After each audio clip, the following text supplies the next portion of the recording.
မင်းသမီးလေးဟာသူ့ရဲ့ခန္ဓာထဲဝါလာတဲ့ဝတ်စုံကြီးကိုဆင်မြန်းလိုက်ပါတယ်ခါးစည်းကြိုးတွေကိုကြက်ထုတ်နေအောင်စီးနှောင်ထားတာကြောင့်အသက်ရှူရအောင်ခက်ခဲနေပေမဲ့သူ့အောက်အသီးခံခဲ့ပါတယ်သူ့ရဲ့အပားတော်မြဲအစေခံမလေးကတော့လိုအပ်လာရင်အသုံးပြုနိုင်အောင်ဆိုပြီးဝိယုံကြားထဲမှာဓားမြောင်တစင်းကိုမတိမတာဝက်ပေးလိုက်တယ်ဒီနေ့ဟာမင်းသမီးလေးနဲ့သူချစ်ရတဲ့မင်းသားလေးတို့လက်ထက်ရမယ့်နေ့ပေါ့သူတို့နှစ်ဦးရဲ့တွေးမျိုးဆက်တွေပေါင်းစည်းတော့မယ်လို့အားလုံးကထင်မှတ်ထားကြပေမဲ့တကယ်တော့ဒါဟာရုပ်မာကောက်ကျစ်တဲ့အစီအစဉ်တစ်ခုဆိုတာဘယ်သူမှမသိခဲ့ကြဘူးမင်းသားကမင်းသမီးလေးကိုပွေ့ချီပြီးတရားတစင်းစီခေါ်ဆောင်သွားခဲ့ပါတယ်ရုတ်တရက်ဆိုသလိုပဲမင်းသားရဲ့မျက်နှာအမူအရာဟာအေးဆက်ခတ်ထန်သွားပြီးမင်းသမီးလေးကိုနှက်ဆိုင်လာတဲ့6ကဘာထဲသို့တွန်းချလိုက်ပါတော့တယ်အဲ့ဒီ6နှစ်ကြီးရဲ့အောက်ခြေမှာတော့ရက်ဆက်ကြမ်းကြုတ်တဲ့ငကားဆိုးကြီးတစ်ကောင်ခိုအောင်နေပါတယ်အမှန်တရားကတော့မင်းသမီးလေးဟာငကားဆိုးကြီးစီပူဇော်ဖို့အတွက်ရွေးချယ်ခံလိုက်ရတဲ့ရက်ကောင်တက်တာဖြစ်နေတာပါဒါပေမဲ့မမျှော်လင့်ပဲမင်းသမီးလေးဟာ6လဲပြုတ်ကြရာကနေအသက်မသေးခဲ့ပါဘူး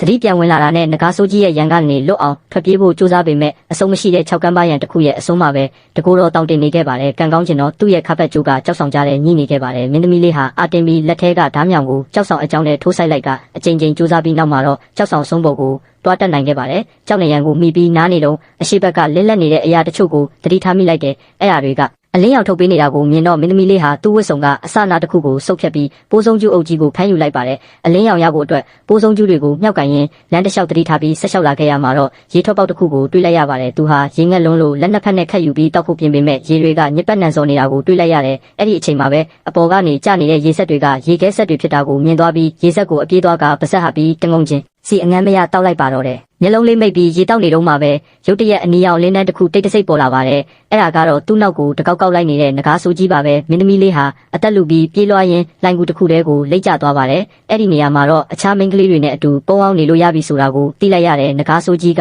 အဲ့ဒီကူတဲ့အထိမလိုက်နိုင်ပါဘူးဒါပေမဲ့မင်းသမီးလေးခေါင်းလဲကြည့်လိုက်တဲ့အခါမှာတော့ဆွေးမြင့်နေတဲ့အယိုးစုတွေကိုအစီရီတွေ့လိုက်ရပါတယ်ဒီအယိုးစုတွေဟာသူ့အရင်ကငကားဆိုးကြီးရဲ့တက်ဖြတ်ခြင်းကိုခံခဲ့ရတဲ့မိန်းကလေးတွေရဲ့ရုပ်ကျွင်းတွေပါပဲသူဟာပိုးဆုံးကျူးအလင်းနဲ့ကြောက်နေရန်မှာရေးထွင်းထားတဲ့နာမည်တွေကိုလိုက်ဖက်ကြည့်တဲ့အခါအားလုံးဟာနန်းတော်ရဲ့လှည့်စားမှုကိုခံခဲ့ရတဲ့ပြည့်မဲ့မိန်းကလေးတွေဖြစ်နေတာကိုအတည်ပြုနိုင်ခဲ့ပါတယ်မင်းသမီးလေးဟာကြောက်နေရန်ကိုမိရင်အိပ်ပျော်သွားခဲ့ရမှာအထီးကျန်စွာနဲ့ဒီနေရာမှာတေဆုံးသွားခဲ့ကြတဲ့မိန်းကလေးတွေအကြောင်းကိုအိမ်မက်မက်ခဲ့ပါတယ်